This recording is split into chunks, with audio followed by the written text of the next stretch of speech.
Dans le monde du jeu vidéo, il y a un genre que j'apprécie particulièrement. Ce sont les Souls-like. Alors, pour les 2-3 d'entre vous qui vivraient dans une carotte, les Souls-like sont des jeux qui utilisent par défaut le genre des Dark Souls. C'est-à-dire un jeu exigeant, avec une exploration récompensée, un level design souvent complexe, des boss fights d'anthologie avec des patterns à analyser, un gameplay axé autour du dodge ou esquive si vous préférez, et de la parade, ou pari dans un bon langage de tryhard. Mais ce qui caractérise particulièrement ce genre de jeu, c'est son aspect punitif si vous faites le fou, et à l'inverse, son aspect extrêmement satisfaisant quand vous maîtrisez le gameplay. En effet, le système d'XP, si on peut appeler ça comme ça, ne tolère pas la mort, puisque si vous veniez à mourir avec beaucoup de ce précieux XP, il faudrait pour vous revenir à l'endroit de votre décès pour le récupérer, pour pouvoir l'investir dans votre niveau. Mais si vous échouez à vous en réemparer et que vous mourrez une seconde fois, vous le perdez définitivement. En d'autres termes, si votre délire c'est de vous engouffrer des pommes de pin écloses dans le derche, bah autant vous dire qu'avec ce genre de jeu vous serez servi. Non, plus sérieusement, j'ai jamais compris pourquoi ce style de jeu effrayait autant les gens. À mon sens, c'est la difficulté la plus noble qui existe. La seule barrière qui vous empêche d'avancer, c'est vos propres connaissances et comment vous les mettez à exécution. Je veux dire, y a rien de plus gratifiant que ça en soi. Enfin bref, maintenant que j'ai bien poli le gouvernail de ce type de jeu, laissez-moi vous parler de l'un de ceux que j'ai le moins aimé de toute ma vie. J'ai nommé Lords of the Fallen. Alors, avant de vous énerver, sachez que je parle bien de l'original, sorti en 2014. Pour moi, ce genre de jeu avait deux énormes défauts. Le premier, c'était ses boss, avec des patterns si stricts qu'il fallait souvent attendre un seul pattern en particulier pour attaquer, rendant les combats du coup extrêmement protocolaires et robotiques. Et le deuxième, qui était pour moi encore pire, c'était sa gestion du poids de l'équipement, complètement drastique, qui fait que soit vous aviez de l'armure, mais vous ne pouviez plus bouger, donc en gros vous faisiez office d'un sac de frappe à la Pierre Ménès après un buffet à volonté chez Flunch, soit vous aviez peu d'armure, vous pouviez bouger certes, mais vous vous faisiez exploser la tronche façon Hercule dans God of War 3. Et ceux qui ont fait God of War 3 savent de quoi je parle, Donc autant vous dire que quand ce Lord of the Fallen a été annoncé, j'étais plutôt sceptique. Mais en réalité, il est très bon ce jeu, j'y ai pris un max de plaisir en fait. Et si vous vous posiez la question, oui, les deux Lords of the Fallen sont liés, et très intimement même. Le premier jeu, sorti en 2014, se déroule environ 1000 ans avant ce nouvel opus, et vous constaterez vite que 1000 ans dans cet univers, c'est que dalle. Bon, pour comprendre un tant soit peu l'opus qu'on va voir aujourd'hui, laissez-moi rapidement vous placer le décor. Il y a bien longtemps, une déité du nom de Hadir créa les humains. Après que ces derniers, accompagnés de la Trinité des Juges, se soient rebellés contre lui, il créa ensuite les Rogars, des entités quelque peu démoniaques, assoiffées de sang humain, ayant pour but de décimer les actionnaires de cette rébellion. La Trinité des Juges, qui était à la tête des humains étant bien trop puissante, elle terrassa Hadir, le condamna dans le royaume des Rogars et renferma son pouvoir de dieu dans sa rune éponyme, la rune d'Hadir. Et c'est un dénommé Arkin qui sera responsable de veiller dessus. Arkin, c'est le héros qu'on incarne dans le premier jeu. Pendant des centaines d'années, Mornstead, le royaume de cet univers, fut dirigé par plusieurs institutions, dont celle qui finira par avoir les pleins pouvoirs, les Saintes Sentinelles, un ordre tyrannique n'ayant aucune hésitation à employer la violence. Celle-ci, terrifiée par le potentiel retour d'Hadir, divisa son pouvoir en 5 balises, chacune protégée férocement. Le problème, c'est que malgré son emprisonnement dans le royaume Rogar, Hadir était capable de corrompre petit à petit tout ce qui entourait la source de son pouvoir. Ce qui avait donc pour résultat de faire passer même le plus noble des hommes du côté obscur de la force quand il y était confronté trop longtemps. Cette corruption par Hadir et le Rogar étant malgré tout grandissante au fur et à mesure du temps, les Saintes Sentinelles furent forcés de former les Croisés Obscurs, des genres de guerriers qui avaient pour particularité d'être armés de langues de l'Umbral, leur permettant plus ou moins d'être immortels. Si on veut vulgariser, l'Umbral c'est le genre de royaume des morts, ce qui fait que quand un de ces croisés obscurs, de ces porte-lampes, était tué, il était envoyé dans cet Umbral duquel il pouvait revenir grâce à sa lampe. Cette même lampe d'ailleurs qui pouvait l'envoyer dans le royaume de l'Umbral sans avoir à mourir. Bon, vous l'avez compris, la lampe permettait en gros d'avoir accès aux 2 dimensions. Au début du jeu, 3 de ces croisés obscurs débarquent à Mornstead et sans crier gare, un Rogar du nom de Fauche-Lumière prit l'un d'entre eux en duel. Celui-ci, étant clairement dépassé par la situation, se fera tuer, mais reviendra à la vie grâce à sa lampe et son pouvoir sur le domaine de l'Umbral. Mais malgré tout, ce guerrier décidera d'abandonner cette lampe, car il ne s'en estime pas digne et espère qu'elle tombera dans les mains d'un guerrier qui saura en tirer les pouvoirs à bon escient. Après s'être séparé de cette lampe, il refinira confronté une seconde fois aux fausses lumières, après quoi il se fera tuer sans une once de respect. Mais cette fois-ci pour de bon, étant donné qu'il n'avait plus la source de son pouvoir d'immortalité. Cette lampe finira donc par tomber entre nos mains, nous réveillant des morts au contact de son pouvoir, et guidé par un certain Dunmeyer, un autre de ces trois croisés obscurs, qui nous sommera de nous rendre au pont du repos astral pour la suite des événements. Bon, c'était très résumé, mais je pense que ça fera l'affaire, parce qu'au final, ce qui nous intéresse vraiment, plus encore que l'histoire du jeu, c'est l'histoire de mon platine sur Lord of the Fallen.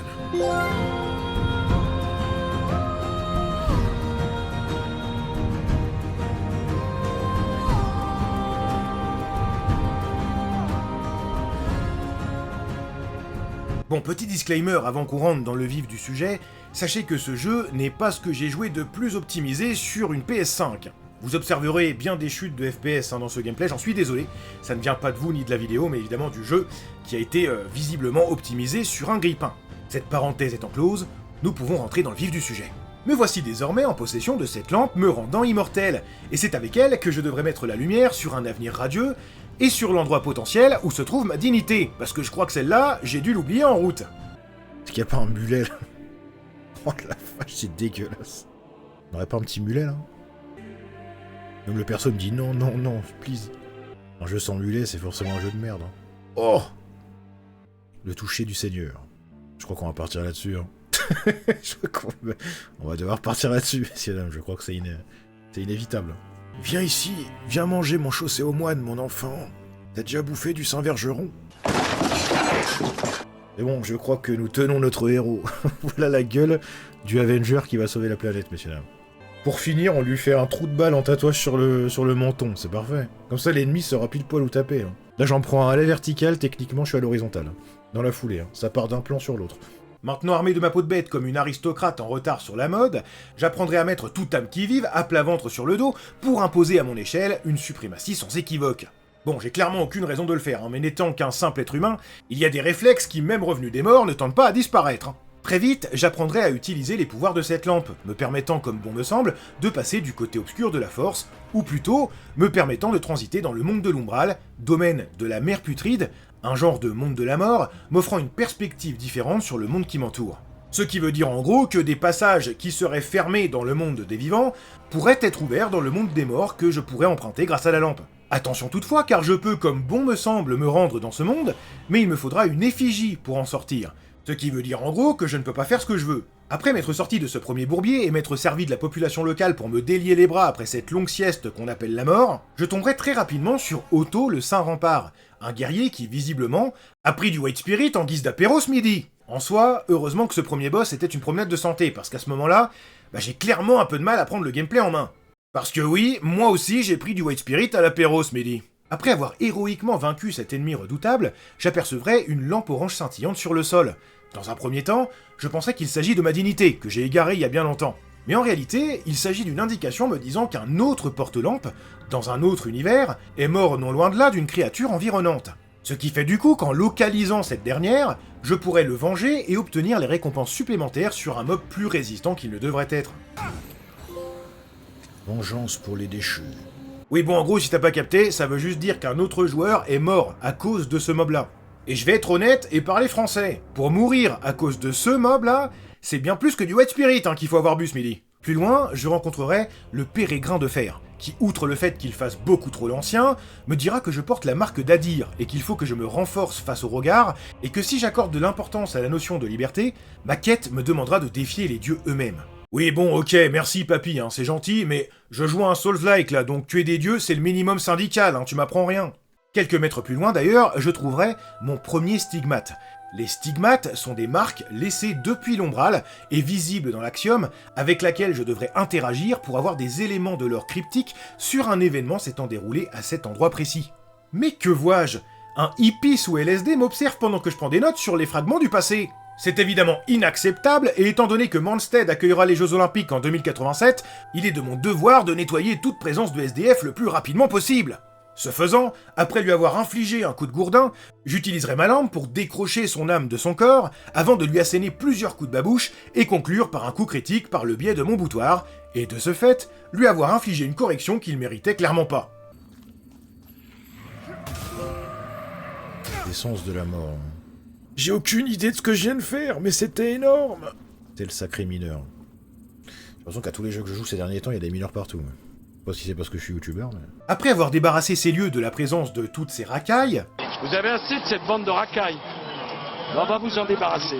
je rencontrerai une fois encore ce stalker de Pérégrin, qui me donnera ma première graine de l'Umbral. Dans ce jeu, il y a au même titre que les Souls, des feux.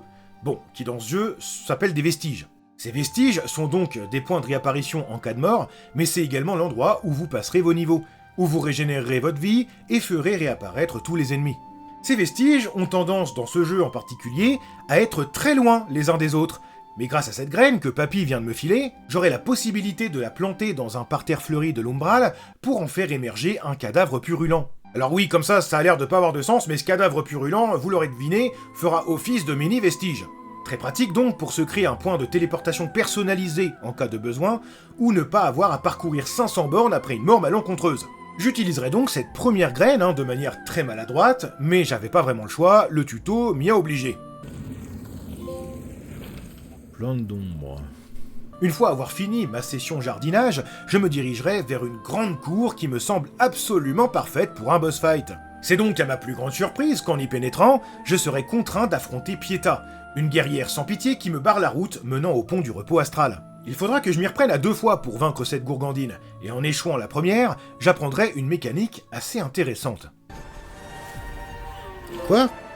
C'est quoi ça? Là, comme vous avez pu le constater, je suis mort. Mais en réalité, pas vraiment. Comme vous l'avez compris, le jeu possède 2 dimensions. L'Axiom, ou le monde des vivants, qui a pour unique point bénéfique de m'offrir une seconde chance si je meurs, comme vous venez de le voir, en basculant dans l'Umbral, ou monde des morts, grâce à ma lampe qui me rend immortel dans l'Axiom. Mais ce qu'il faut savoir, c'est que l'Umbral est bien plus intéressant. Enfin, en exploration tout du moins. Puisque dans ce dernier, il y a plus de mobs, il y a plus de lieux accessibles, puisque dans l'Axiom, des barrières peuvent vous empêcher d'avancer, barrières qui n'existent pas dans l'Umbral, et pour finir, vous avez ce qu'on appelle un multiplicateur d'XP, multiplicateur d'âme, de vestiges, appelez ça comme vous voulez. C'est ce dernier qui est le plus intéressant, puisque ça vous permet de gagner beaucoup plus d'XP en fonction du temps que vous passez dans l'Umbral, mais je conserve son explication pour un peu plus tard. Bon, en gros, ma stratégie tout au long du jeu était très simple. J'ai procédé à toute l'exploration uniquement dans le monde Umbral, pour ne jamais être bloqué et faire un max de pépettes, et dès que j'arriverai au niveau des boss fights, je combattrai ces boss dans l'Axiom, pour bénéficier d'une chance supplémentaire et de heal complet. Car oui, dans l'Umbral, vos heals ne sont pas aussi efficaces, puisqu'une partie de celui-ci est érodée, ce qui veut dire que si vous prenez un coup juste après vous être heal, vous prenez le tarot. Et pour compenser ça, il faut donc que vous mettiez des coups sans vous faire toucher avant, pour remonter cette érosion en vie qui vous sert réellement. Bon voilà, ce fut une très grosse digression, je le reconnais, mais je pense que c'était littéralement le point le plus important du jeu, alors fallait bien y passer. Revenons à Pietà du coup. Après qu'elle m'ait infligé une correction et fait basculer dans l'Umbral, avant de m'en infliger une seconde et de me rendre mort définitivement, j'engagerai une seconde fois le duel. Mais avant de l'enclencher avec mon calibre tranchant, je prendrai le temps de ramasser mes âmes, qui au passage s'appellent Vigueur dans le jeu. Pas que j'ai trouvé. Dans ce second try, Piafabek n'aura aucune chance, puisque j'utiliserai pour la première fois les mécaniques de stun et de coups critiques complètement fumées pour lui saccager l'armoire à plumes. Et alors que je pensais l'avoir vaincue, celle-ci renaîtra depuis une giclée de sang menstruel et deviendra mon allié fidèle. Puisqu'elle est une des 5 sentinelles que je viens de libérer de la corruption et de l'emprise d'Adir, qui a œuvré pendant des siècles à maintenir son exil. Ce qui fait qu'elle voit désormais en nous un envoyé d'Orius, dieu de la lumière, venu pour lui offrir sa rédemption et lui rendre ses esprits.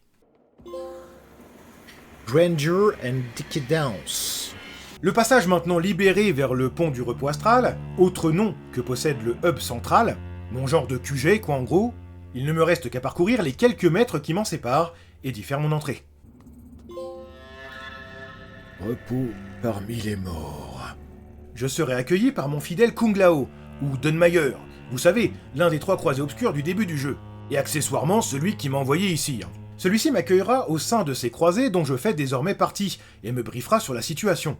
Notre but est de purifier Malmstead de la menace Rogar, et s'assurer que Adir reste bel et bien condamné dans sa prison éternelle. Pour ce faire, je devrais donc atteindre les 5 balises destinées à contenir Adir dans sa prison et les purifier de sa corruption grandissante qui en émane et qui prend possession de tous les habitants du lieu. Dans ce repos astral, j'y retrouverai également Pieta, notre plus grande fan, qui s'occupera entre autres d'augmenter le niveau de mon sanguinarix, c'est-à-dire en gros l'item qui me sert à me heal. La fiole d'Estus, si vous préférez. J'y ferai également la rencontre de Stomund, capitaine des Fidelis, un ordre de guerriers parallèles aux croisés obscurs qui se sont battus pendant une éternité contre les saintes sentinelles corrompues, et de Andreas Deb, un descendant direct d'Antanas. C'est le boss final du premier jeu, qui par ailleurs, comme ce dernier, est plutôt orgueilleux, et me le fait bien comprendre en vouant un intérêt tout particulier à ma lampe de l'Umbral. Et pour finir, j'y trouverai Molu, ou Molou, ou Molar même, à en croire sa dégaine. Une créature de l'Umbral vouant un culte à la mère putride, la divinité de cette dimension, et penchant opposé à Orius. C'est d'ailleurs grâce à ces deux divinités, la mère putride et Orius, que naquit Adir, qui à son tour créa les humains. C'est donc auprès de lui que j'aurai la possibilité, entre autres, d'améliorer ma précieuse lampe de l'Umbral. Ayant fait la causette avec tout le monde, il est temps de partir, et sur le chemin, j'y croiserai Tech Ihir. Tu sais, le squatteur devant le Monoprix qui te demande si t'as pas 2 €, une Maximator à lui dépanne. Sauf que lui, il est un peu différent. Il cherche juste à se casser d'ici en fait. Mais il se trouve que la route est barrée par bien des dangers. C'est donc une poignée de fois que je le croiserai tout au long de mon aventure, au fur et à mesure des boss vaincus, jusqu'à ce que son périple s'achève en même temps que le mien. Bon, assez bavassé, il est temps de faire imploser des intestins grêles en bonne et due forme. Et après avoir tabassé la cafetière de la population locale déjà visiblement bien trop traumatisée par les aléas de la vie, je tomberai sur une militante acharnée, qui à défaut d'être armée d'une palette et d'un gilet couleur pisse, est armée d'un cône de signalisation en guise de couvre-chef.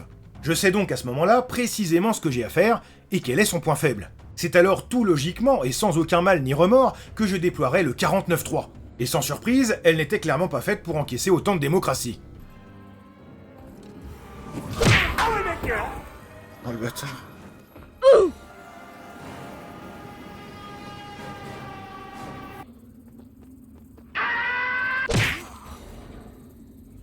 Bah attends, mais c'est vraiment trop shit les attaques de...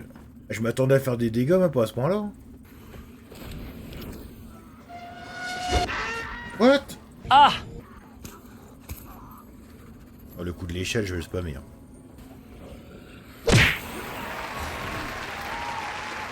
Ok.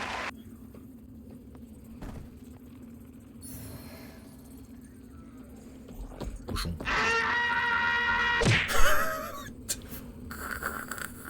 Oh, le missile qu'il a mis, je l'ai entendu débarouler, frère, il était sûr de lui. Ils auraient peut-être dû prévoir des trous dans le casque pour les yeux, parce que j'ai pas l'impression qu'ils voient grand-chose là-dessous, les bougs. Plus loin, je découvrirai une nouvelle mécanique. Il y a des fois où des passages seront bloqués, et ma seule possibilité est d'utiliser ma lampe. Non pas pour entrer dans le monde umbral, mais le faire apparaître seulement devant moi depuis l'axiome, me permettant de créer des routes que je pourrais supprimer comme bon me semble. Mais vu que je joue H24 dans l'umbral, je ne peux pas revenir dans l'axiome quand je veux, je vous rappelle. Et je me suis donc retrouvé dans cette situation plutôt cocasse, où j'étais littéralement bloqué. Mais les Souls-like, ça me connaît. Alors, si je peux pas prendre le passage prévu par le jeu, autant te dire que je compte bien créer le mien. Je voulais te tenter, hein.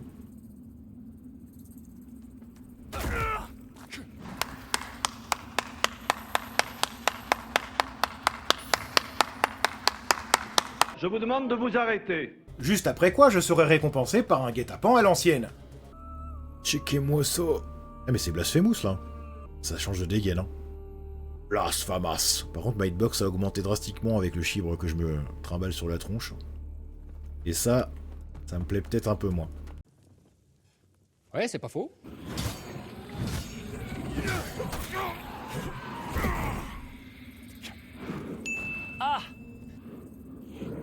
Et je crois que là on est dans la merde. Bah dur. Plus loin, enfermé dans une cage au fin fond d'une mine, se trouve la forgeronne et son Groot de compagnie. Ce qui est inacceptable quand on sait que je vais devoir améliorer mes armes sous peu. C'est donc sans plus attendre que je mettrai un terme à l'existence du garde détenant la clé et que je libérerai ces deux gadgets. Peu après d'ailleurs, je rencontrerai Damarose, pour la seconde fois. Ouais, la première, c'était juste avant Miss CGT là. Cette femme est selon elle une partisane fidèle d'Adir, et entend bien le libérer de sa prison. Enfin, ça, c'est uniquement si je décide que sa tête lui va à ravir sur ses épaules. Parce que si c'est pas le cas, je vais devoir lui en débarrasser et adieu la rédemption d'Adir. Et puis en plus, bah ça m'arrange pas moi, parce que, à la base, je suis quand même censé faire l'inverse. Mais bon, rien ne nous empêche de lui faire croire qu'on est de son côté, hein. Juste après lui avoir parlé, je constaterai dans la foulée une autre arène de boss. Cependant, avant d'y aller, je décide de revenir au pont du repos astral, pour améliorer mon arme et faire l'acquisition d'une clé à 18 000 simflouz. Ce qui est vraiment colossal en tout début du jeu. Mais c'est ce qui me libérera l'accès à une toute nouvelle zone. Sauf que, bien évidemment, les mobs dans cette zone sont bien trop énervés et me tabasseront le citron jusqu'à ce que toute la pulpe en soit extirpée. Et bah y a pas à dire, c'était une belle idée de merde, hein. C'est donc armé de mon sgeg et de mon honneur sous le bras que je prendrai la poudre d'escampette comme un lâche, et que je reprendrai ma route là où je l'ai laissée. Et je combattrai donc ce qui représente certainement le boss le plus facile du jeu. Enfin, si on peut appeler ça un boss, hein. Parce que dans ce jeu, il faudra s'y faire, les 3/4 des boss sont en réalité des trash mobs que vous retrouverez en grande quantité bien plus tard. Ce qui d'ailleurs entre nous est quand même sacrément décevant. Surtout quand tu sais que vers la fin du jeu, littéralement tous les trash mobs qu'on affronte sont des boss antérieurs réutilisés. Enfin bref, après avoir dézingué Robin des Bois et après un brin de causette avec Tectonic, je combattrai une serviette hygiénique usagée géante. J'ai nommé le Congrégateur de chair, soit le boss le plus facile du jeu. Attends mais, je croyais que c'était le boss d'avant le plus facile. Oui c'est vrai, c'est ce que j'ai dit. Et alors ? Bon, là pour le coup, certes c'est un boss unique, mais j'ai pas compris à quel moment je risquais de mourir, étant donné que c'est à peine si ce boss réplique. Au final, la seule réelle menace, c'est le poison environnant. Et encore.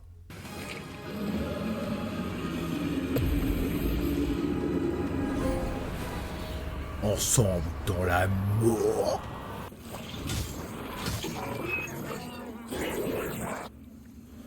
H. T'as fait un de ses bruits le mob, mon gars. On aurait dit que c'est fait avaler le chibron, mais... quelque chose de coriace, sauf qu'en fait, le chibron, c'était son corps entier. Après un échange rapide avec Byron, ouais, je vous ai pas encore parlé de lui, mais c'est normal, hein, je le garde pour plus tard. Je serai confronté à mon tout premier duel PVP. En effet, un joueur adverse a eu l'audace de m'affronter sur mon propre terrain. Bon, là je vous le dis, pour être parfaitement honnête, je le sentais pas forcément bien ce duel, étant plutôt habitué aux Souls et ses joueurs PVP impitoyables. Mais sur Lords of the Fallen, je vous rappelle que tout le monde tourne au White Spirit. Moi y compris, donc ça devrait aller. Ce qui est le plus marrant dans l'histoire, c'est que le gars, je lui faisais aucun dégât, et au final, je l'ai explosé le crétin. Quoi, pourquoi vous me regardez comme ça? Non mais, je l'insulte pas, voyons, je me permettrai pas. C'est littéralement son blaze.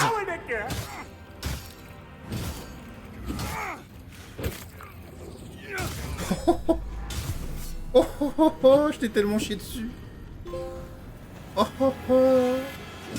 Merci pour ça, mec. Non loin de ce duel endiablé, je trouverai une fois encore un boss. Enfin, un trash mob avec une barre de vie de boss. Ce mob a une mécanique plutôt intéressante. En effet, il ne peut être touché que dans le dos. Sauf si vous utilisez votre lampe pour ouvrir les volets qui lui servent de tronche pour le stun et le tabasser. Sauf que ce truc là avec les volets, bah je l'ai compris seulement en NG+3. Alors, pour le moment, je le tape juste dans le dos comme un bot, mais bon, il mérite pas plus hein, de toute façon. Après avoir déboisé une tribu d'indigènes féroces, je tomberai sur leur chef, le Saint Étouffé, gardant férocement la première balise de mon aventure. Lui, il en a du style, et il faudra cette fois-ci m'y reprendre à 2 fois pour lui nettoyer les racines qui lui servent de fondement. Un combat très cool quand il est au sol, mais avec un rythme plutôt discutable, à cause du fait qu'il chevauchera sa monture de temps à autre, le rendant complètement intouchable, mais offrant par ailleurs des openings simples pour contre-attaquer. Bon, en soi, c'est un boss plutôt lent, donc très agréable et pas très compliqué à DPS jusqu'à ce que décès s'en suive. Pensez intérêt. Après avoir purifié la première de ces 5 balises, je m'enfoncerai en ces marais moribonds où l'ambiance devient bien plus que délétère. Je me refais avoir, quoi. Comment tu peux savoir que c'est un loot ou pas, ça? Ouais, ces mobs-là, ils sont plutôt mesquins. Ils imitent un loot pour surgir au visage de la victime qui tente de le ramasser et lui sucer tout ce qui lui sert de tronche. Bon, il y a quand même un moyen simple de les identifier, il faut observer la lueur qui s'échappe de l'objet, et si celle-ci a tendance à trop bouger, ça veut dire qu'il s'agit de cette créature fétide. Mais il me faudra évidemment plusieurs échecs pour m'en rendre compte. On enchaîne maintenant sur l'un des boss fights que j'ai trouvé le plus stylé, ce qui est en soi plutôt cocasse parce qu'il fait partie des trash mobs recyclés en boss. Mais ça ne lui enlève rien de sa superbe et de la dynamique hyper agréable du combat qui va avec. In the name of Boreas, you... Gods. That's all you people talk about. Who are you? The future you won't live to see. Quand vous parlez à quelqu'un qui Il semble hostile. Ne tournez pas le dos à un ravin, c'est généralement une bonne idée. Hein. Ok. Il va y avoir un boss fight là sur ce pont. Le pont il est trop beau pour un boss fight. Allez, boss fight suivant, complètement inattendu, et qui n'est pas un boss en soi, puisqu'une fois encore, c'est un trash mob réutilisé. Et certainement l'un de ceux que j'aime le moins. Du coup, après lui avoir labouré le buffet, je ferai un retour au stand pour, une fois encore, améliorer mes armes. Et c'est à ce moment-là que Guerline 2 me demandera de lui apporter 3 tablettes runiques pour améliorer ses talents de forgeron. En parallèle, Groot me sommera de les lui remettre à lui pour être libéré de l'emprise de cette dernière. Car oui, cet être magique est détenu prisonnier par madame qui se sert de ses pouvoirs pour son métier. J'en profiterai également, tant que je suis là, pour placer une rune sur une arme pour la première fois. Allez, c'est ciao. Je reprends donc ma route là où je l'ai laissée, et je ferai un arrêt au sanctuaire d'Adir lui-même. Et très vite, son emprise me corrompra, et pour aucune raison, je déciderai d'envahir le monde d'un joueur innocent pour le mettre sur orbite façon Obi-Wan Kenobi. Bon, je dois l'avouer, le boug en question s'est bien défendu, et il méritait bien plus la victoire que moi. Mais sachez-le, l'honneur, c'est pour les perdants, et j'entends bien gagner pour obtenir ma récompense offerte par Adir lui-même.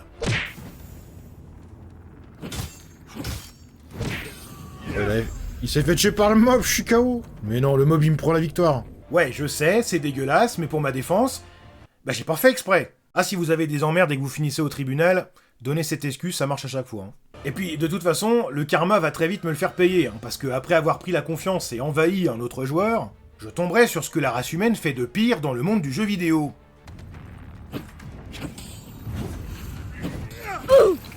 Ah! Oui, vous avez rien compris, moi non plus, et c'est normal, puisque c'est un cheater. Et c'est d'ailleurs pas le seul qu'on verra. Croyez-moi, il y en a des encore pires que lui. Enfin bref, quoi qu'il arrive, ça mettra un terme à ma frénésie meurtrière, et j'utiliserai 10 mains coupées, vous savez, le loot qu'on obtient en tuant des joueurs PVP, pour les offrir au nom d'Adir. Offrande infernale. Voilà, je sais pas du tout à quoi ça sert, mais vu qu'il y avait un trophée là-dessus, bah je l'ai juste fait sans réfléchir. Allez, on en a toujours pas fini avec le karma, parce que, après une petite balade, je tomberai dans une arène de combat, face au Fauche Lumière lui-même. C'est pas un peu trop tôt pour l'affronter, lui? Mais non, t'inquiète, ça va le faire. C'est le boss du jeu, lui. Hein. Oh, l'erreur d'être venu ici. Moi, je vois que c'est une erreur, ça, tu vois. Ça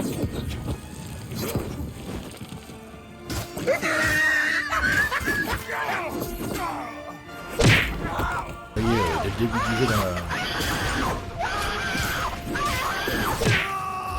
Ouais, c'est clairement trop tôt pour l'affronter, j'en étais sûr. Mon honneur bafoué une fois encore, je continuerai ma route paisiblement et atteindrai le bac Alras. À ne pas confondre avec le bac à sable, où j'y affronterai un trash mob en guise de boss.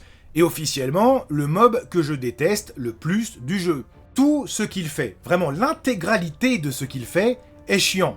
Il fait spawn des boules de feu sur votre position, fait un P-flamme de 40 heures de long, et si tu le tabasses trop, il te pète à la tronche. Non mais quel bonheur, sans déconner! Alors autant vous dire que je bouderais pas mon plaisir quand je lui oblitérerais sa carcasse fumante. I'd heard things in Mondstadt were bad.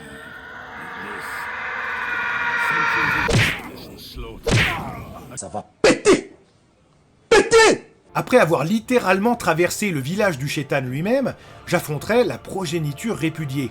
Un combat de titans assez mécanique, où je pourrais chlasser les pieds de l'individu avant qu'il ne submerge de lave l'intégralité de l'arène, et que de ce fait, le combat devienne bien plus... C'est quoi le mot? Ah oui, chiant. Il me fumera 2 fois le saligo avant que je comprenne parfaitement comment gérer la moindre de ses attaques. Et c'est principalement à cause du grid que j'échouerai. En effet, ce boss n'est pas tout le temps à portée, il faut attendre ses patterns pour avoir une chance de le toucher. Typiquement le genre de combat avec un rythme qui n'est clairement pas celui que j'aime. Indésiré. Il m'étonne. De retour au repos astral, j'en profiterai pour reparler à tout le monde, dont Molar, enfin Molu, on va arrêter de l'appeler comme ça, c'est chiant, auquel je confierai le bol des révélations. Révélation. Le passé forme le présent. Bon, ce bol, je l'ai clairement looté bien plus tôt dans l'aventure, mais j'ai pas compris qu'il fallait lui donner. Cet item que je lui ai remis sert simplement à débloquer les achats d'armes, de sorts et d'armures de boss. En d'autres termes, quand je terrasse un boss, je débloque la possibilité chez Molu d'acheter les items liés à ce dernier. Pour cela, il me faut simplement des résidus de l'Umbral, que je gagne en découvrant des stigmates, en battant des boss, et en tuant un certain mob qu'on verra plus tard. Coucou.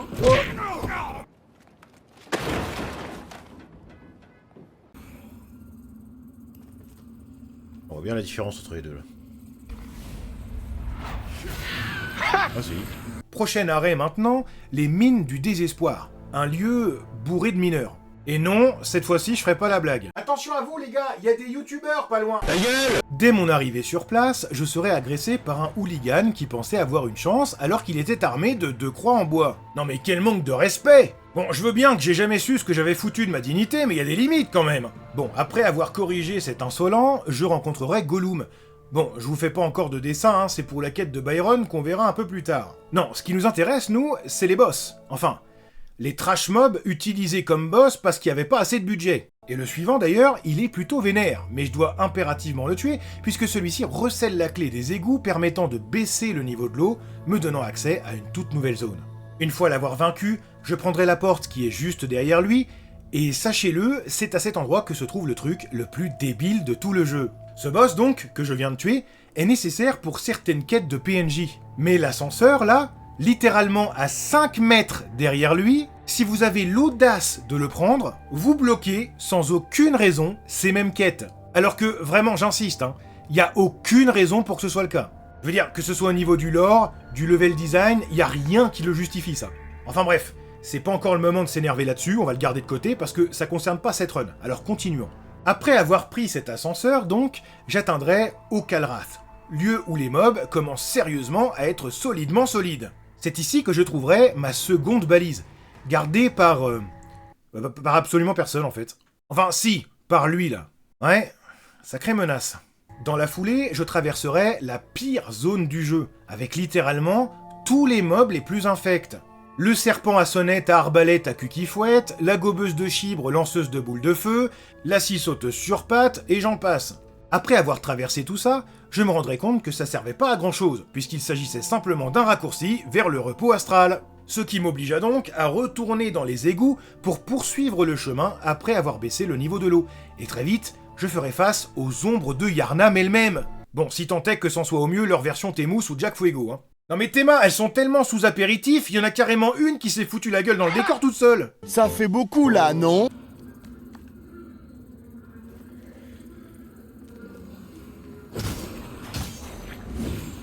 Essaye d'en renifler moins fort quand tu vas tendre des embuscades, tu verras, c'est mieux. Coucou. Pas très doué dans les embuscades.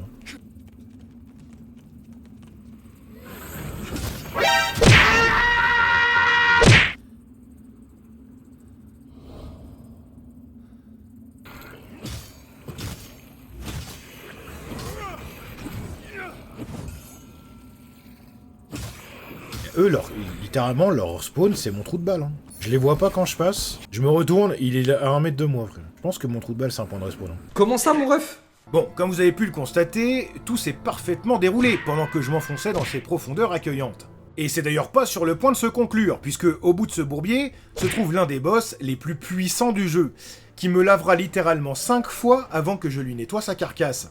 Ce boss était franchement bon. Le seul truc que je lui reproche, c'est ce que j'aurais tendance à reprocher à peu près toutes les phases 2 des boss de ce jeu, c'est-à-dire les attaques AOE constantes qui viennent un peu gâcher le rythme du combat. Pour être honnête, je préfère largement des boss ultra rapides que des boss un peu lents qui compensent avec des attaques AOE intermittentes. Mais bon, ça ne reste que mes goûts, Mais même avec ça, j'ai kiffé le fight, et le boss était légitimement solide, puisqu'il garde férocement l'entrée même du domaine de la mer putride, qui se terre, vous l'avez compris, dans son antre de l'Umbral. Raison de plus donc pour que je l'éteigne sauvagement, Miskinou. Mais avec beaucoup de respect quand même, cela va sans dire. Enle-le. Une fois l'entrée de la mer putride à ma portée, je déciderai de ne pas y aller, parce que ça coûte trop cher, et de prendre la tangente direction les enfers. Et oui, vous vous rappelez, la porte fermée à clé, là, la clé qui m'a coûté 18 000 simflouz, derrière laquelle j'ai ramassé la savonnette. Maintenant j'ai clairement le niveau, alors il est temps d'aller prendre sa revanche.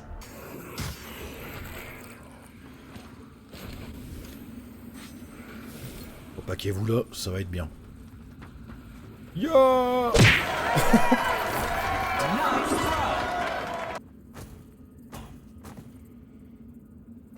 C'est-à-dire. Il est en full convulsion, bonhomme, là. Oh, chiche. Passe quoi, là? Tu es un sorcier, Harry.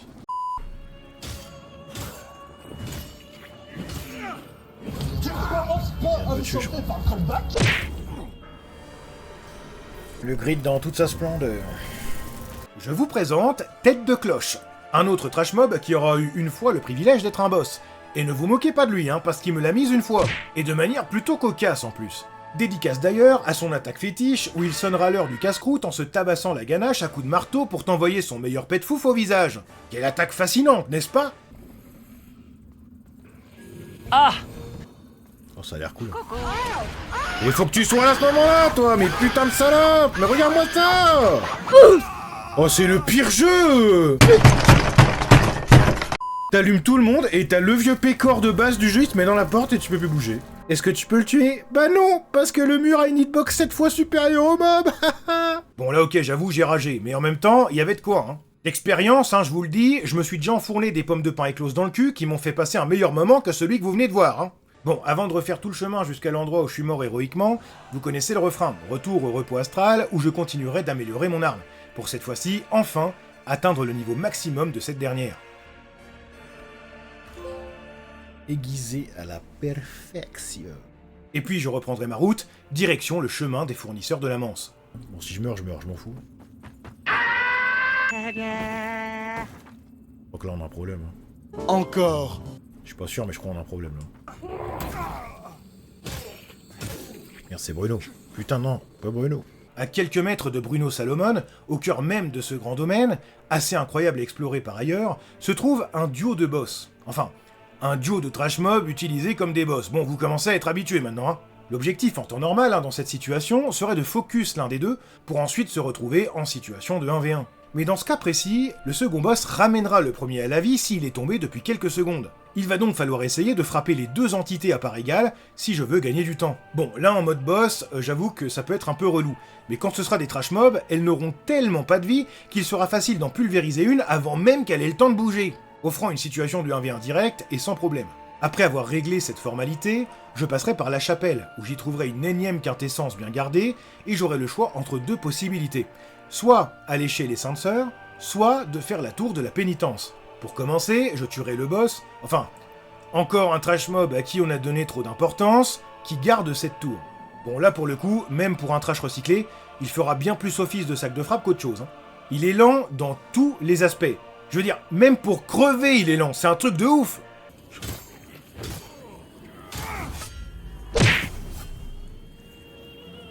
Il y a une P2, c'est sûr.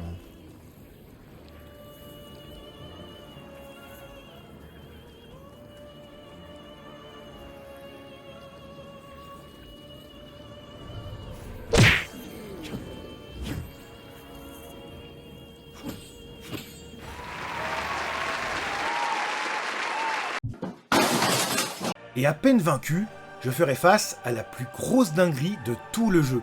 Je vous laisse juger par vous-même. Hein? Salut à tous, c'est la salle.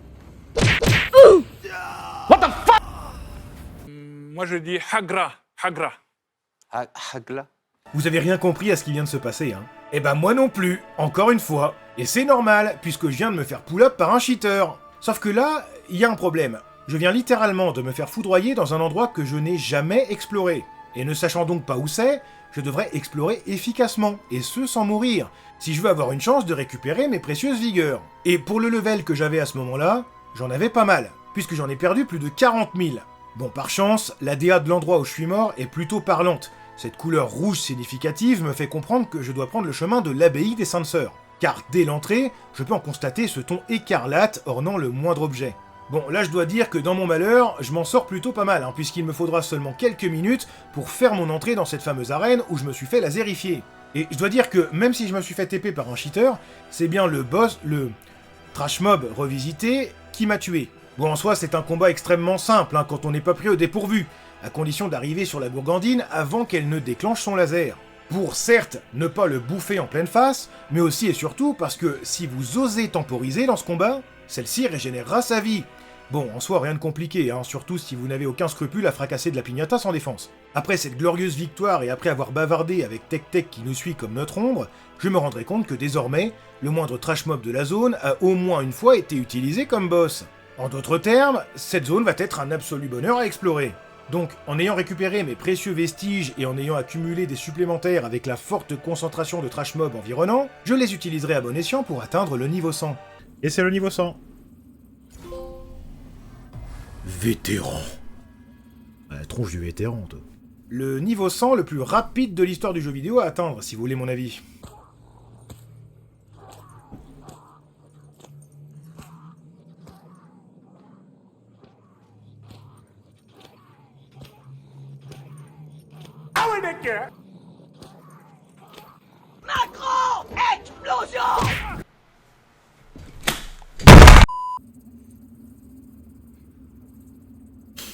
Un peu les urinoirs.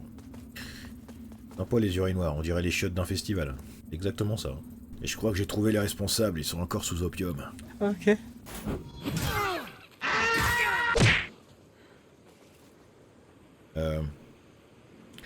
Tu es hors map, hein.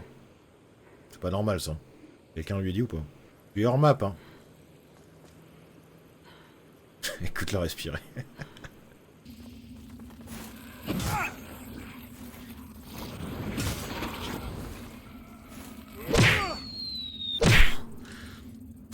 Oui, ça dégage.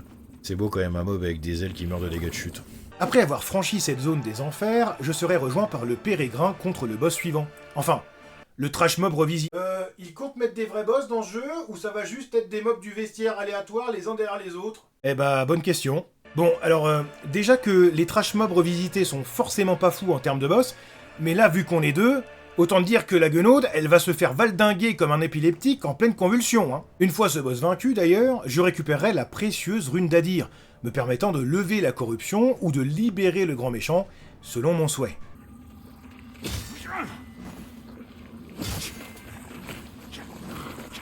M'enifle le cul, m'enifle le cul. Didier, on s'aime pas le cul. C'est encore une nouvelle zone, non? J'ai abusé. Bon, la balise, elle est là, donc... l'ambiance du terre-terre. Je crois que nous venons d'arriver en Bretagne, les amis. Bon, je vous montre pas tous les duels PVP que j'ai fait dans le jeu, hein, ça prendrait des heures tant il y en a eu, mais je tiens à mettre la lumière sur celui-ci particulièrement. Parce qu'autant je le reconnais, on aime tous en mettre plein la tronche aux cheaters et aux autres petits joueurs, mais il y a un moment aussi où il faut saluer le beau jeu, même si évidemment celui-ci est bien plus rare. Ce joueur que vous voyez là m'a donc envahi, et me voyant en prise avec l'ennemi, il s'armera d'honneur et me laissera tranquillement débarrasser le terrain avant d'engager le duel sur un commun accord par le biais d'un signe d'épée. Il arrivera même que des mobs ressurgissent pendant le duel, auquel cas il s'écartera pour me laisser le temps de m'en débarrasser. Eh franchement, entre nous, autant de fair play, vous avez déjà vu ça vous? Ça m'émeut carrément. Bon, inévitablement, hein, malgré ça, je lui ferai mordre la poussière et j'en tirerai une très grande leçon. L'honneur ne mène qu'à la défaite. C'est littéralement la pire conclusion tirée que j'ai entendue de ma vie, là. Bah quoi, c'est vrai, c'est pas les samouraïs qui diront le contraire, hein. Mais par contre, l'honneur mène au respect, car même dans la défaite, les gens se souviennent de vous. Et n'y a-t-il pas plus grande victoire que ça? Ah oui, oui, oui, oui, oui, oui, oui. N'hésitez pas à me citer dans vos cours de philo, vous allez faire un carton. Enfin bref, histoire de rester dans la beauté du duel, enchaînons sur le prochain boss, la Juge Claire, soit l'un des personnages les plus importants de cet univers. Il s'agit littéralement d'un être touché par la magie d'Orius. Vieille de plus de 1000 ans, à la tête des Saintes Sentinelles, et l'un des individus ayant activement participé à l'emprisonnement d'Adir. Cette première forme radieuse de la Juge Claire est en réalité une illusion, dissimulant une juge corrompue au fil des centenaires à cause de la présence de la rune d'Adir en ce monde, qui, elle aussi, du coup, garde activement l'une des 5 balises. C'est donc en connaissance de cause que je la terrasserai. Sa P1 est vraiment cool, le combat est dynamique et rapide, ce qui sert littéralement à illustrer la puissance passée de ce personnage. Mais une fois en P2, le combat se ralentit, laissant place aux fameuses AOE interminables et chiantes au possible, brisant tout le rythme du combat, représentant le vice et la faiblesse émanant du personnage après sa corruption.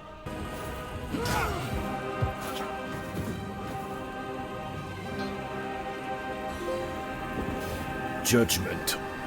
Une fois vaincu, Tech-Ir sera enfin libre de quitter Mondstadt. Sorbi.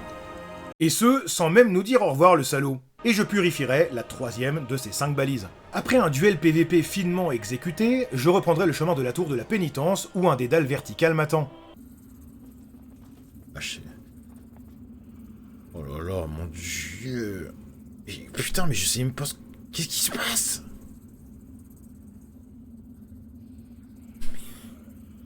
Wesh.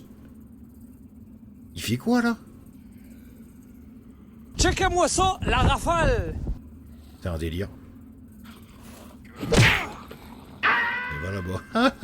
Et après en avoir déverrouillé le premier raccourci, je retournerai voir Gerline 2 pour intégrer 3 runes dans mon arme, la rendant encore bien plus puissante. Master of Runes. Juste avant d'avoir quitté cette tour d'ailleurs, j'y ai trouvé la dernière tablette demandée par Gerline 2. Et donc tant que j'y suis, autant lui donner, non? Ouais, je me rappelle que Groot la voulait pour pouvoir se libérer de son emprise, tout ça, mais je reçois pas d'ordre d'un géranium échappé de son pot, moi. Et en réalité, je vais pas vous mentir que j'aurais peut-être dû, parce que il y avait un trophée dessus. Bon, bah un truc de plus à faire en NG+, du coup. De retour dans la tour, autant vous dire que ce sera clairement l'heure du tour supplément rap de boulgour. Parce que je compte bien dévorer toutes ces énergumènes sans aucune pitié. Et ce, jusqu'à arriver face à Reynold de l'Emmuré. Enfin, Tancred, son frère. Et oui, Tancred est un être qui partage son corps avec l'esprit de son frère. 2 individus adeptes de la guerre qui ont élu domicile dans cette tour de la pénitence, lieu de haute violence où les saintes sentinelles s'adonnaient à tout genre de torture. Il va donc sans dire que je dois mettre un terme à leur cruauté. Ce combat se déroule en 2 phases. La première, contre Tancred, est plutôt classique et tranquille. La seconde, par contre, contre Reynold, est bien plus rapide et agressive. Et ça tombe bien, parce que c'est exactement ce que j'aime. Si vous l'enchaînez bien d'ailleurs, ce fameux Reynold, il y aura des fois où il tombera carrément au sol, inerte, prêt à se faire coup critique les entrailles comme le garage à détritus qu'il représente. What?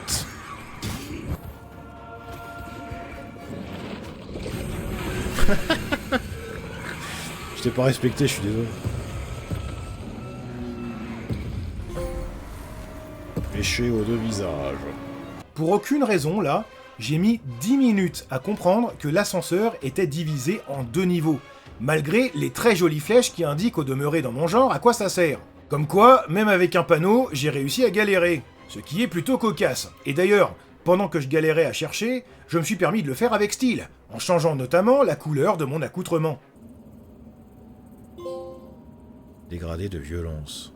Tiens, soit dit en passant, j'ai jamais vu autant de possibilités de couleurs dans un jeu pour au final ressembler toujours à la même chose. Mais bon, j'imagine que mettre 154 nuances de gris était nécessaire pour que chacun trouve le style qui lui est propre. Non. Une fois avoir enfin trouvé et purifié cette fichue balise, je me mettrai en route vers la dernière d'entre elles, dissimulée au tout début du jeu, derrière une porte qui à l'époque était verrouillée. Dès mon arrivée sur le terre-terre, je ferai face au combat de boss le plus chiant de tout le jeu. Bon, on est à un stade où je vous fais plus de dessin, hein. Évidemment ce sont 2 trash mobs, et le combo des 2 est plutôt chiant. Bon après, les duo boss n'ont jamais été faits pour être passionnants, hein. Mais là, le combo érosion plus AOE, ça peut très vite être lourd. Mais étant donné que je viens là à la toute fin du jeu, et que c'était clairement supposé être fait bien avant, bah j'aurais bien plus que le niveau nécessaire, me permettant de me balader dans le plus grand des calmes. Pour aucune raison ensuite, je galérerai pendant encore une fois une bonne dizaine de minutes à trouver l'échelle qui mène à la suite de la zone. Alors qu'elle était littéralement pas planquée, elle était au milieu du passage. Hein. Décidément, mes vieux yeux commencent à me faire sérieusement défaut, moi. Dans la foulée, je laverai le fion d'un énième trash mob sous barre de vie gigantesque. Ouais, je prends même plus le temps de vous les introduire, hein, j'en ai ras le fion. Et je ferai face ensuite, à l'inverse de tout à l'heure, non pas au joueur le plus honorable, mais le plus lâche que je n'ai jamais vu de ma vie sur un jeu vidéo. En effet, je me ferai envahir alors que je n'avais plus de vie, plus de sanguinarix, que j'étais au max de la corruption de l'Umbral, avec un mob rouge dont on parlera juste après, qui me collait au cul sans me lâcher, et malgré tout ça, le joueur qui m'a envahi n'osera même pas me faire face. Non, à la place, il préférera fuir sans relâche pour ameuter encore et toujours plus de mobs avoisinants. Et même avec tout ça, il a réussi à se faire dégommer. Ouais non, faut pas déconner quand même, vous m'avez pris pour Chuck Norris ou quoi? Non mais en vrai quand même j'ai failli le tuer, ça aurait pu être hilarant entre nous. Enfin bref, pour rester dans le thème des combats sans honneur ni saveur, après avoir traversé un charmant petit village, je ferai face à la Corneille évidée. Un boss mécanique où je devrais 90% du temps attendre que la Dame Blanche fasse son apparition pour ramasser 2 coups de gourdin en travers des étiquettes. Un combat long pour pas grand chose, et certainement l'un des boss mécaniques les moins séduisants qu'il m'ait été donné de faire.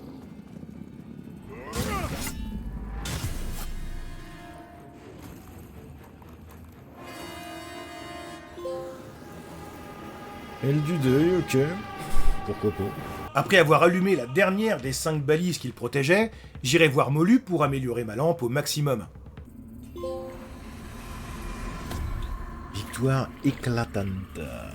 Ayant donc purifié ces 5 balises, je décide de retourner à certains endroits de la map pour clean correctement certaines parties dont je ne suis pas sûr de l'avoir fait correctement. Lord of the Fallen.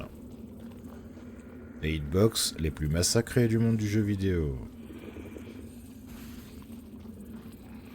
C'est vraiment ce jeu, hein. J'ai beau être matinal, j'ai mal.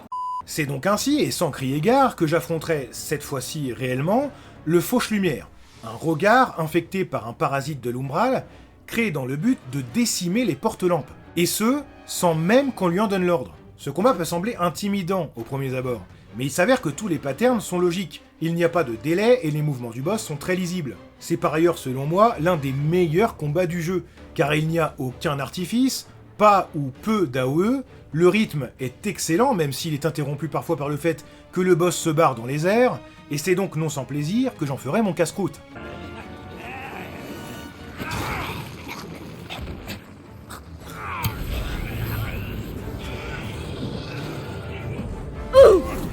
What? C'était quoi ça? Une fois ce boss vaincu, je me rendrai à l'écheveau des brumes, une portion adjacente des mines dans laquelle je me suis rappelé qu'il fallait que je retourne. Et c'est ici donc que je ferai face à l'ombre écarlate. Soit le mob rouge insupportable qui apparaît une fois votre multiplicateur de l'umbral au maximum. Et oui, comme je vous l'ai dit, dans l'umbral, tout est mieux. Mais si vous y restez trop longtemps, le multiplicateur d'XP atteindra le maximum et ce mob des enfers surgira pour vous dissuader de rester plus longtemps.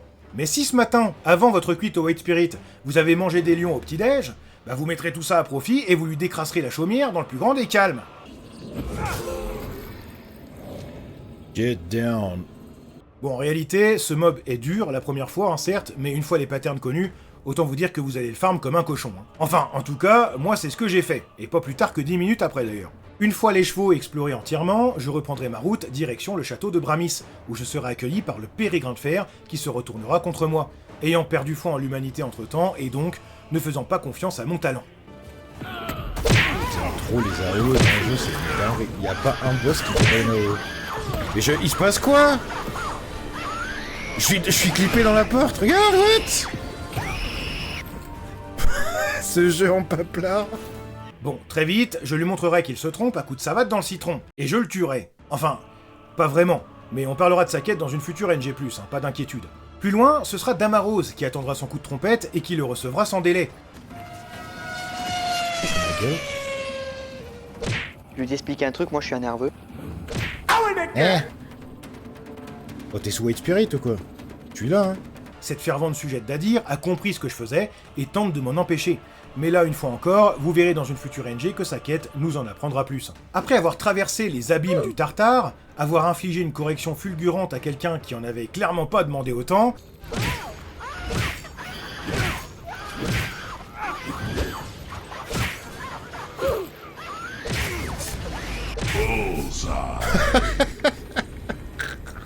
C'est toujours les joueurs les plus fair-play qui prennent la plus grosse branlée, hein, à chaque fois.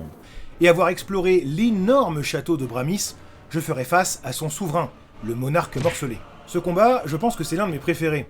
J'ai toujours aimé les boss de cette taille parce que généralement c'est assez agressif, avec des perfect dodge à placer. Et là, autant vous dire que c'était exactement ça. Alors, j'ai plutôt vraiment bien kiffé. La plupart des frappes sont extrêmement violentes, mais si vous êtes un joueur agressif comme moi, en plaçant des esquives parfaites en direction du boss, vous aurez largement le temps de saccager sa dépouille animée par la haine avant qu'il ne réembraye sur un autre combo. Et autant vous dire qu'il est plutôt important de le vaincre, puisque c'est derrière lui que se trouve le portail regard menant à la prison d'Adir. C'est donc après 3 trails endiablés que ma récompense me sera accordée.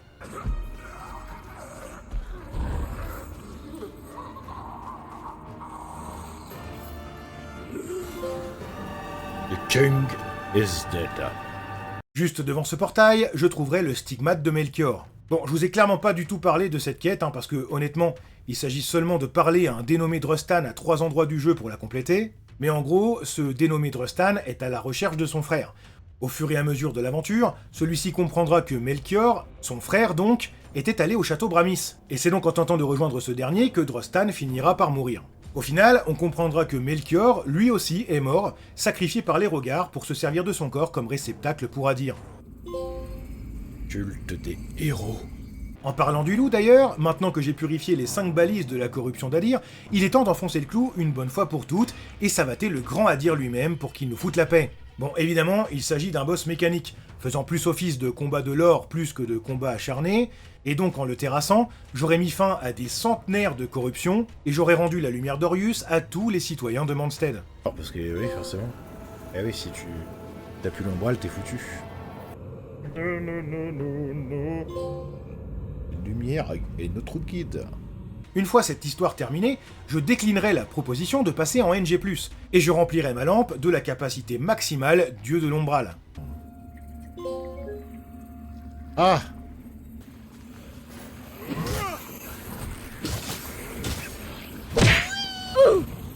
C'est à l'endroit de ce délicieux Battle Royale que j'obtiendrai d'ailleurs ma dernière quintessence, me permettant d'augmenter mon Sanguinarix au maximum. Le salut dans le sang. Et dans la foulée, je ferai également une offrande de 10 yeux et nucléés. Vous savez, les récompenses qu'on obtient en vengeant des porte-lampes tombés au combat là. Bah, c'est parti. Offrande de l'Ombriels. Après une autre victoire PVP, bordel, maintenant que j'y pense, je crois que même avec tous les FromSoft réunis, j'ai jamais fait autant de PVP malgré moi. Je déciderai cette fois-ci non pas d'oxyre, mais d'aider un porte-lampe ailleurs dans le monde.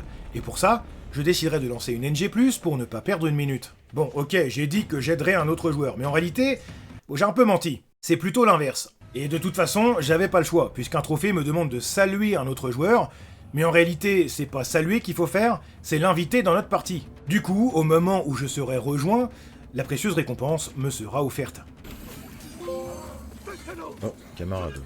Et c'est donc ensemble que nous ferons honneur à Pietà en lui offrant la double peinée à l'espadon qu'elle mérite, pour le trophée de vaincre un boss en coop.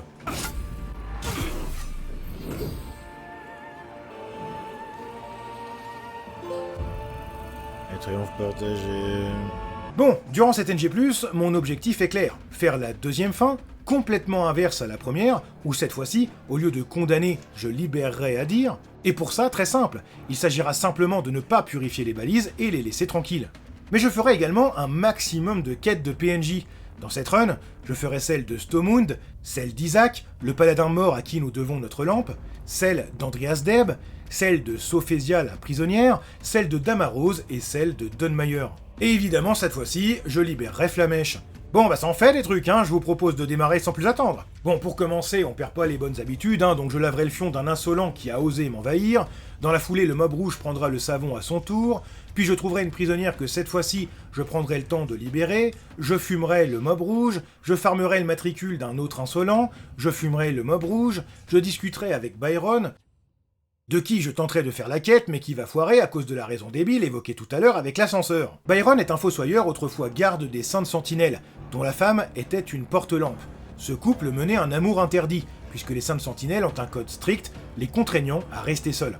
Leur couple exposé au grand jour, ils furent torturés dans la tour de pénitence jusqu'à ce que la femme de Byron meure définitivement, même en sa qualité de porte-lampe. Ce dernier se jura donc de veiller sur son vestige, celui-là même où on le rencontre pour la première fois. Et oui, puisque les vestiges dans le jeu représentent simplement l'endroit où est définitivement mort l'un des porte-lampes. Après un long périple dans cette NG+, et après avoir vaincu le titan bestial, je pourrais revoir Sophésia, la prisonnière, qui en réalité est l'épouse du roi, le monarque morcelé lui-même, et la personne à qui on doit ce titan, puisqu'il s'agit d'un nourrisson qu'elle tenta de créer avec la magie des flammes de la corruption regard, à cause de la perte de son fils de sa précédente union avec le souverain. Un genre de remplacement pour soulager sa peine. Plus loin, je retrouverai Byron, qui me dira qu'il a perdu le collier et unique souvenir de sa défunte femme. Il me sommera donc de le retrouver. Mais comme je vous l'ai dit, en tuant ce boss et en prenant l'ascenseur, j'ai fait foirer sa quête sans aucune raison, et je devrais reprendre pour la NG+2. Coucou.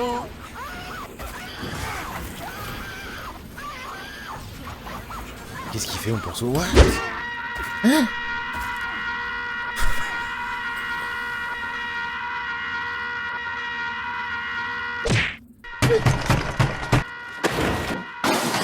Ok. Ah, je vous demande de vous arrêter.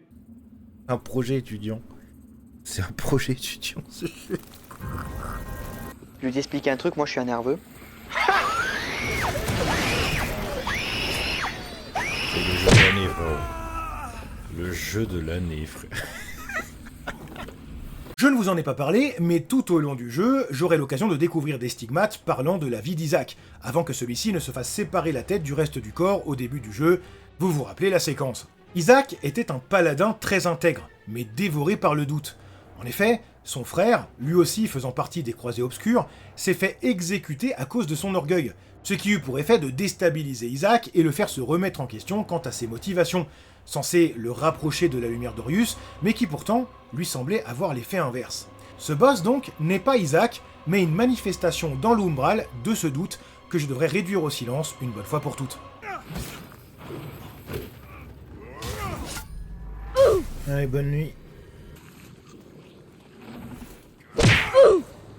Allez, c'est cher.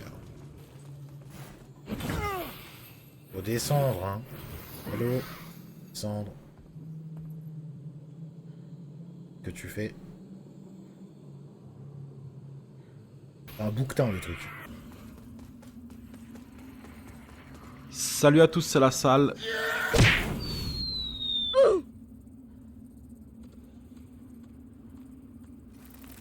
Une fois arrivé à l'abbaye des Saintes Sœurs, j'y retrouverai cette fois-ci Stomund, à la recherche de plusieurs fragments d'étendards disséminés en ces lieux. Une fois lui avoir rapporté, celui-ci nous remerciera avant de se rendre à l'Empyrée, accueilli comme il se doit par un pic à brochette Maxi Bestov dans le Derchon. Et ainsi s'achève le destin tragique de cet individu mystérieux.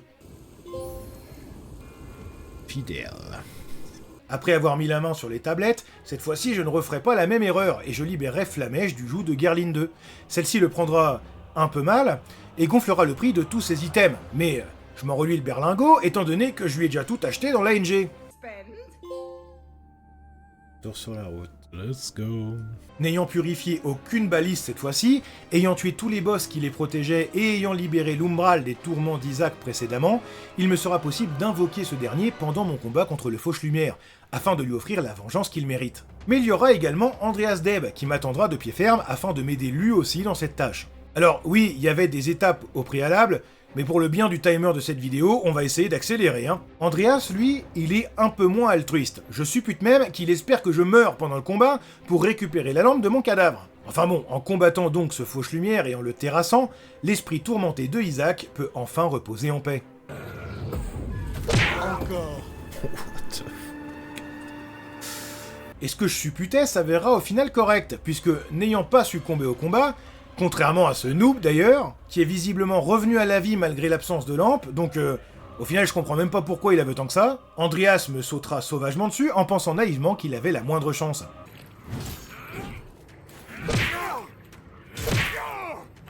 Il te chouin, lui. Bah gueule. Bon, trêve de plaisanterie, il est temps de mettre un terme à cette insolence.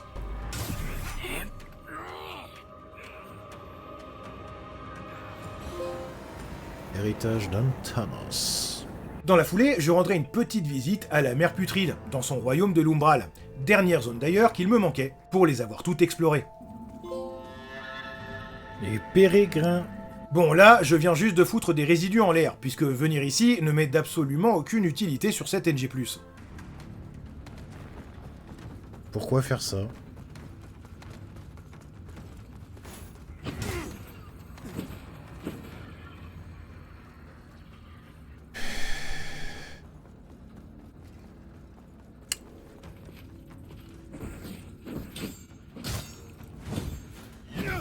Il a littéralement tourné en rond comme ça pendant presque 10 minutes jusqu'à ce que j'arrive enfin à le tuer.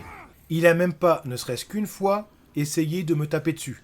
Ah, y a pas à chier, la tranche du PVP dans ce jeu, c'est quelque chose, hein. Me voici maintenant arrivé au bout de ma NG+, et dans le château de Bramis, j'y retrouverai Sophésia me demandant de lui ramener les langes de son fils défunt. Mais pour compléter son deuil, il me faudra envoyer le monarque 6 pieds sous terre, la libérant ainsi de sa corruption et des atrocités qu'elle a commises, lui accordant à elle et à sa famille le repos éternel. Le repos d'une reine. Non loin derrière d'ailleurs, je trouverai la tenue de Damarose, synonyme de complétion de sa quête. Élément du divin. Ouais, j'en ai pas du tout parlé, mais Damarose était une fidèle d'Adir, et pour cause, étant plus jeune, au fin fond du gouffre, Damarose se fit tendre la main par la grâce d'Adir elle-même, et ce fut suffisant pour qu'elle y voue un culte.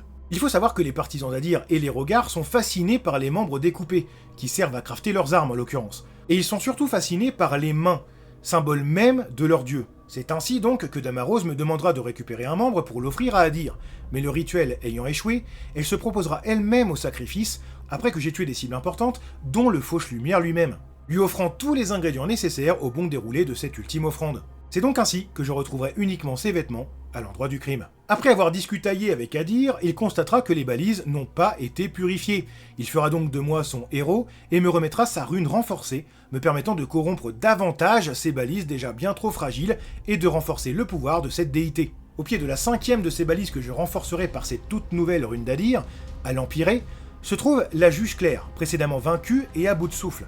C'est ainsi que je pénétrerai son esprit et en libérerai Izel, pour utiliser son corps comme véhicule du tout-puissant Adir, lui rendant toute sa puissance, faisant de moi son premier seigneur Rogar.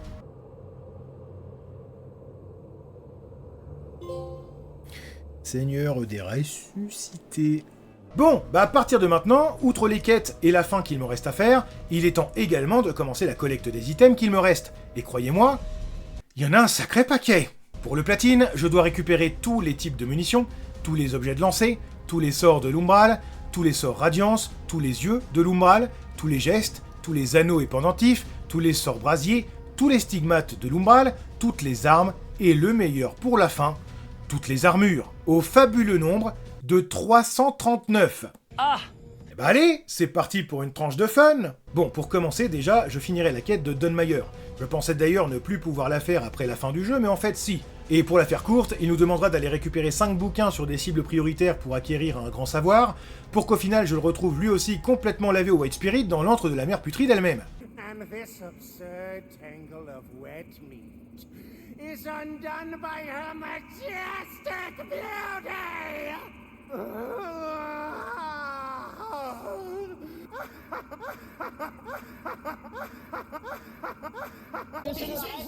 Ah ouais, vu dans l'état qu'il est là, c'est pas une paire de livres qu'il a lu qui a dû le mettre dans cet état, hein. Ça ressemble plus à une intoxication par les TikTok de Adé Laurent, vous pouvez me croire. Le prix du savoir, et bah let's go.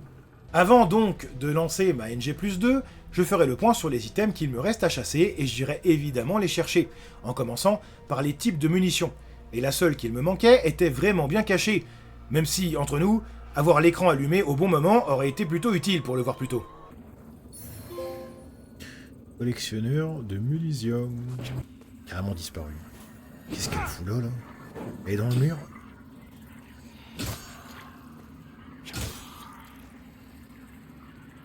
Pitié, achevez-moi. Je trouverai ensuite le dernier objet de lancer, encore une fois salement planqué sur une planche entre deux niveaux. Collectionneur de cadeaux.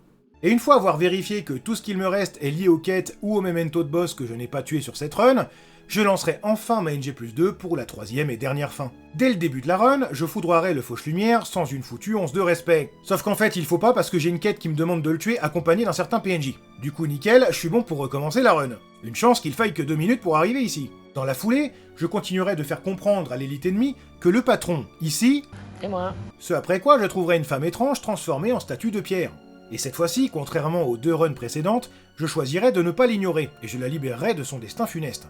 Et ça va m'être utile pour compléter sa quête. Et celle-ci d'ailleurs est très simple. Elle veut juste savater du boss avec moi. Ce qui veut dire qu'à chaque main boss, je devrais l'invoquer et la rémunérer pour son aide entre 2 invocations. Alors, autant vous le dire tout de suite, en termes d'inutilité pendant les combats, elle se place tout là-haut, hein. Après l'avoir ramené au bercail, j'utiliserai mes résidus pour acheter des items de boss dans l'ordre, histoire de ne pas être perdu dans ma collecte. C'est donc ainsi que je récupérerai mon dernier sort de l'Umbral. Adepte de l'Umbral. Oh shit. Here we go J'ai again. l'impression aussi. Ah mais ils ont tous quoi à faire ça là?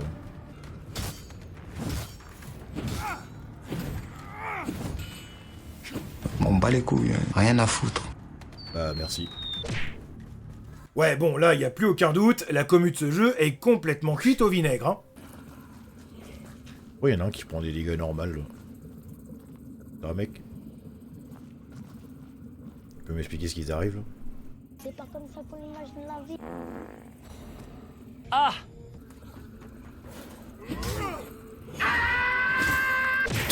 Qu'est-ce que c'est? «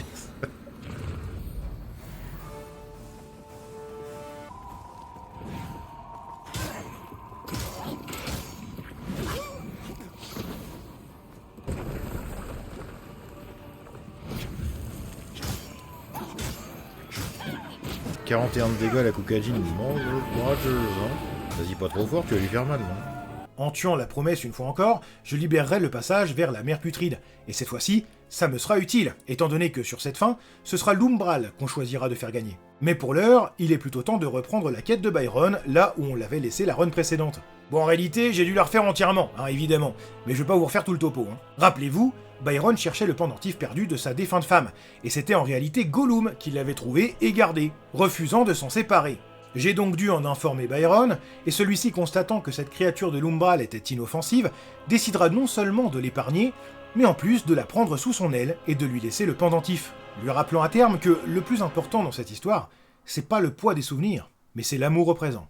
Et c'est d'ailleurs grâce à lui que j'obtiendrai mon dernier œil de l'Umbral pour ma lampe. Tournez la page. Tant de choses à voir. Toujours sur mon clean de run, je ferai tomber des items encore jamais obtenus pour la collection. Je continuerai d'asseoir ma suprématie face aux imbibés à l'ammoniaque.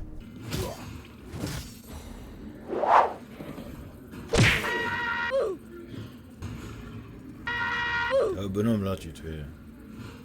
Travaille les ischios quoi.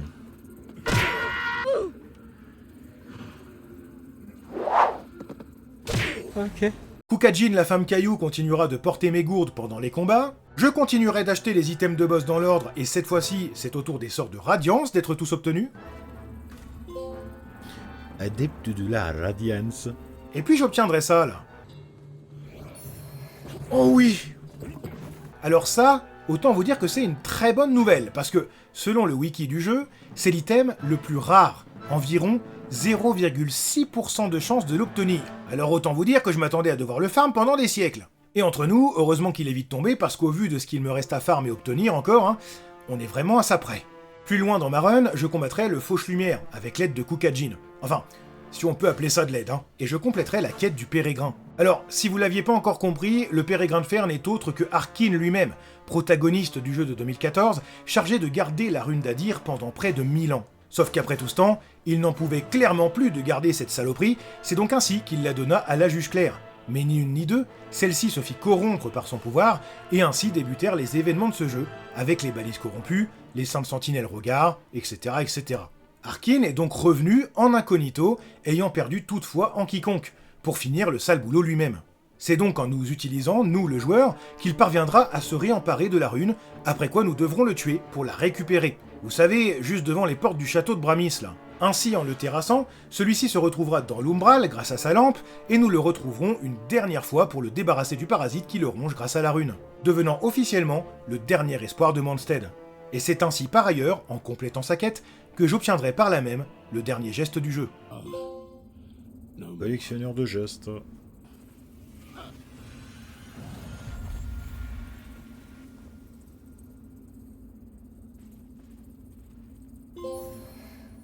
Dernière étape. Ayant désormais terrassé tous les main boss en présence de Kukajin, celle-ci verra sa vengeance assouvie, et je compléterai sa quête, à l'issue de laquelle également, j'obtiendrai mon dernier pendentif.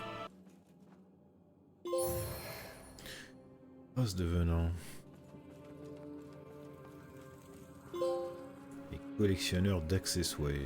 Il est désormais temps de compléter la fin de l'Umbral. Pour parvenir à ce dénouement, je devrais collecter des parasites ombraliens, m'offrant une audience avec la mère putride. Pour ça, je devrais tuer Gerline 2, Damarose, le Fauche-Lumière et purifier le Pérégrin, chose que j'ai déjà faite. Mais il me manque également celui de Pietà. Et autant vous dire que celui-là, elle a pas l'intention de me le filer généreusement. Il va falloir que je me batte. Et quel combat d'ailleurs! Certainement le plus violent du jeu. Mais étant rendu à ma NG+2 et connaissant bien mes capacités maintenant, c'est sans galère que je parviendrai à éteindre cette divine créature, bien plus forte encore que son penchant du début de jeu. En effet, ce boss est plutôt vénère puisqu'elle créera un double constamment et transformera l'arène en bourbier géant façon Returnal, un fight très dynamique donc, le genre que je raffole clairement.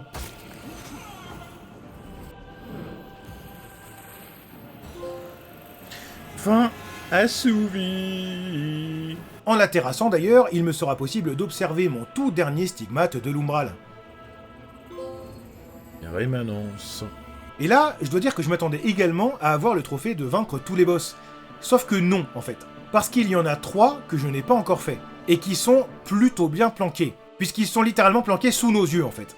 Il me manque la deuxième version du boss gardant la rune d'Adir, qu'on ne peut obtenir uniquement que si on ne parle pas au pérégrin, chose que j'ai littéralement faite à chaque fois sur chacune de mes NG, et il me manque également Kukajin et Sophesia, que l'on peut combattre uniquement si on foire leur quête. Il va donc falloir que je le fasse volontairement. Bon, toutefois, en ayant vaincu Eliane, il me sera possible d'obtenir une audience avec la mère putride, et de m'en remettre entièrement à son pouvoir de l'Umbral.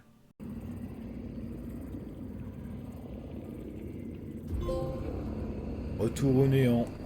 Bon, et ben maintenant c'est très simple. En théorie, si j'avais bien fait les choses, je pourrais compléter le platine sur cette run, mais je vais devoir en relancer une. Déjà pour tuer les boss alternatifs que j'ai manqués, mais aussi pour refaire la fin d'Adir, car je n'ai pas acheté ces items à la fin de la première run. Et comme je pensais que ça se déroulait comme dans les Souls, et que je pouvais acheter n'importe quand, bah je suis passé en NG+, un peu trop vite.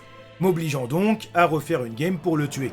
Bon, en vrai ça va, hein, c'est la fin sans prise de tête, donc ça va aller vite, et en plus de ça, ça me refera des résidus indispensables justement pour effectuer ces achats. Bon après, pour tout vous dire, je dois avouer que l'optimisation n'était clairement pas mon objectif, hein, étant donné que j'ai préféré faire une première fois le jeu à l'aveugle, sans me soucier des trophées, pour ne pas interférer avec mon plaisir de découverte. Comme je fais à chaque jeu d'ailleurs. Pendant cette ultime run, j'en profiterai également pour compléter ma collection d'objets. Et autant vous dire qu'en temps normal, j'aime beaucoup cette partie de chasse au trésor dans un Souls-like. Mais là, chasser 339 armures, autant vous dire que ça frôlait la torture. Et pas seulement parce qu'il faut les farms, mais surtout parce qu'il faut savoir ce qu'il nous manque. Et dans ce jeu, il n'y a pas d'ordre dans le classement des armures. Ce qui veut dire que pour faire l'inventaire, il faut, pour chaque item, dérouler un menu de plus de 300 armures pour vérifier si oui ou non, on l'a déjà. Ce qui m'a pris plus de 2 heures juste pour faire le point sur ce qu'il me manquait exactement. Un véritable enfer. Et ce qui d'habitude est un plaisir, s'est révélé être un véritable coup de latte dans les burnes armées de chaussures de sécurité en Kevlar clouté. Enfin bref, sachant tout ça donc, je relooterai l'item le plus rare du jeu, parce que finalement, on en a plus rien à foutre. J'offrirai 10 pièces chapardées à l'hôtel du repos astral. Offre radiante. Bon, les pièces chapardées, c'est les ressources offertes quand vous tuez un boss en coop, hein, au passage. Et non, je ne sais toujours pas à quoi ça sert de faire des offrandes, hein, mais il y a un trophée, donc je le fais. Je m'occuperai du matricule de Kukajin après avoir volontairement foiré sa quête, et j'aurai la chance de drop des armures qu'il me manque sans même les farms. Et Home de... Oui, le jeu vient de crash au moment exact où j'ai looté. Et sachez-le, c'est la seule fois où le jeu a crash. Donc évidemment, ça n'a pas sauvegardé. Et évidemment, je ne le réobtiendrai plus de la partie. Ce qui veut dire que je foutrai 35 minutes de plus en l'air à refarm ce mob pour pouvoir le réobtenir. Bon là, autant vous dire qu'à ce moment-là, j'avais sérieusement envie de me foutre dans le décor. Bon, après avoir fait payer la population locale de cette infamie, même s'il n'y était pour rien, hein, il faut l'admettre, mais bon, ça fait toujours plaisir, je n'arriverai au point où je foirerai la quête de Sophesia, suite à quoi je mettrai fin à sa misérable existence. Sophesia étant donc le tout dernier boss qu'il me restait à vaincre. Pas de quartier. Ma NG+3 étant désormais terminée, et Adir ayant mordu une fois de plus la poussière, j'utiliserai son memento pour acheter les 2 derniers sorts brasiers du jeu. Adepte du Brasios. Il ne me manque désormais qu'une seule arme en ma possession, le couperet de ce mob de Zob là. Et vous savez quoi ? 1 heure, je vais farm. 1 heure. Et autant vous dire que j'ai mis toutes les chances de mon côté, hein. Puisque j'ai l'anneau qui booste le taux de drop, la rune sur mon arme qui elle aussi booste le taux de drop, je prends même des items pattes de lapin ou squelettiques. Pour farm le taux de drop, je farm en coup critique only, même si selon les gens ça booste ou pas le taux de drop. Mais bon, dans le doute, je le fais quand même, hein, ça prend pas plus de temps. Enfin bref, j'y vais à fond quoi. Mais il me faudra tout de même une satanée heure pour enfin acquérir ce maudit item. Hein. Ça existe. Ce qui veut dire, vous avez deviné, qu'il me reste uniquement les armures. Et autant te dire que là, je suis parti pour une très très grosse session de farm. Hein. Bon, même si en vrai ça va en vrai. C'est non loin de 6 heures qu'il me faudra pour récupérer tout ce qu'il me reste. Ce qui en soi, hein, comme j'ai dit, n'est pas si long. Il y a seulement 1 ou 2 items qui m'ont vraiment fait galérer, mais vu que tout ce qu'il me manquait était à peu près au même endroit, j'ai pu optimiser mon farm. Comme par exemple au Marais Moribond, où il me manquait 3 stuffs de chasseur Shuja, 4 de Pister Chouja et la serviette hygiénique de ce tas de vases là. En dehors des loots classiques d'ailleurs, dites-vous qu'il y a des armures dites alternatives. Alors là, autant vous dire que quand j'ai pris connaissance de ce truc, j'ai direct commencé à paniquer. Parce que sur la dizaine que recèle le jeu, j'en avais que 2. Et que les 2 en question se droppaient en exploration. En gros, c'était un loot à coup sûr, je pouvais pas le manquer. Toutes les autres armures par contre se droppent aléatoirement sur un mob. Sauf que là, à ce moment-là, moi je croyais que c'était un stuff alternatif qui tombait sur tous les mobs concernés. En d'autres termes, un loot extrêmement rare. Mais en réalité, pas du tout. C'était bien plus précis. Une armure alternative, c'est une armure d'un type de mob qui tombe uniquement sur un mob précis de ce type de mob. Un genre de mob légèrement différent par rapport aux autres, qui offre donc quasiment aucune chance d'être obtenu à la régulière. Mais qui ont quand même un bon taux de drop. C'est donc très rapidement que j'obtiendrai entre autres les 2 stuffs du Chevalier Charogne en seulement 5 tries. Bon, il m'aura quand même fallu une bonne heure pour avoir les 3 alternatives des clochards des ténèbres là, et pour finir, seulement 5 petites minutes pour obtenir le dernier d'entre eux sur les jumelles sentinelles. Oh, let's go. Oh, oh, oh, oh, oh. Oh, ce platine en carton, il est fini. Oh. Nom de Zeus, quel soulagement ce trophée, hein! Bah, comme je vous l'ai dit, d'habitude c'est vraiment une de mes étapes préférées, mais là, autant d'armure, ça a littéralement aucun sens. Je pense même d'ailleurs que c'est l'unique trophée qui empêche bien des gens de se motiver à aller chercher le platine. Bon, en vrai, malgré ça, c'était un bon moment passé sur ce jeu, même si entre nous, une optimisation des FPS n'aurait clairement pas été de trop. Mais bon, pour conclusion, ça fait partie des meilleurs Souls-like non développés par From Software. Bon, après, entre nous, perso, il m'en faut vraiment beaucoup pour que je n'aime pas un Souls-like. Je trouve que chaque jeu de ce genre arrive toujours à tirer son épingle du jeu et apporte sa pierre à l'édifice. Comme par exemple, la pétrification de Mortal Shell, le démembrement focalisé des The Surge, la griffe de Timésia, ou dans notre cas présent, la lampe de Lord of the Fallen. Même si je dois l'avouer, le délire des 2 dimensions, je trouve vraiment qu'il est pas utile. Si on veut vraiment être efficace, au final on passera quoi qu'il arrive son temps dans l'Umbral, et on verra jamais la tronche de l'Axiom. Ce qui est entre nous dommage quand on sait que ça a dû demander bien plus d'efforts au développement. Un effort que 3/4 des joueurs ne prennent même pas le temps de regarder. Tiens, si d'ailleurs, vous, derrière votre écran, êtes peu familier avec le genre des Souls-like, ça veut dire que vous n'y avez jamais joué ou très peu, ce jeu est vraiment une belle porte d'entrée. Bon, certes, pas autant que le serait Elden Ring, par exemple, mais ce jeu est, il faut l'avouer, relativement simple pour un Souls-like. Alors, je ne dis clairement pas ça par vanité, mais complètement objectivement, et par expérience, j'ai littéralement platiné tous les Souls-like qui existent. Enfin, à ma connaissance, évidemment. Et celui-ci était clairement l'un des jeux les moins difficiles que j'ai fait. Même si, selon moi, Mortal Shell l'est encore moins. Et la palme du Souls-like le plus dur étant pour moi Sekiro. Même si, je sais, il n'est pas vraiment considéré comme un jeu de ce genre pour beaucoup. Moi, perso, je trouve clairement que si. Et d'ailleurs, tant qu'on est au moment où on donne son avis, le meilleur Souls-like de tous les temps, alors si on prend la catégorie de ceux qui ne sont pas développés par From Software, c'est clairement Lies of P, et si vous l'avez pas fait, maniez-vous parce que ça va m'énerver. Quel jeu de malade, sans déconner. D'ailleurs, je le replatinerai une 2e fois rien que pour vous, juste pour vous. Vraiment pas du tout pour moi, pas du tout pour mon simple plaisir. Enfin bref, tout ça pour dire que le premier Lord of the Fallen sorti en 2014 est pour moi l'un des pires, si ce n'est le pire jeu de son genre, alors que son successeur est clairement un jeu à faire. La DA est exceptionnelle, le lore l'est tout autant, les styles de combat sont hyper variés, le level design est clairement à souligner tant il est admirablement complexe, et si vous voulez partager l'expérience en coop avec un collègue, c'est possible. Et c'est clairement pas aussi chiant que dans un Dark Souls. Alors qu'est-ce que vous attendez pour foncer là? Qu'est-ce que vous faites encore là? Et oui, comme quoi vous voyez, il y a bien des fois où déterrer des œuvres du passé pour les remettre au goût du jour, c'est clairement une mauvaise idée. C'est même entre nous quasiment tout le temps le cas. Mais il y a des gens plus téméraires qui, eux, ne choisissent pas la simplicité en ramenant des œuvres couronnées de succès pour surfer sur la vague de la nostalgie, mais au contraire, vont chercher des œuvres qui n'ont pas du tout fonctionné pour en tirer uniquement le meilleur et nous faire redécouvrir son univers de la plus réussie des manières. Et ça, selon moi, ce sont des entreprises qu'il faut encourager, et de toutes nos forces.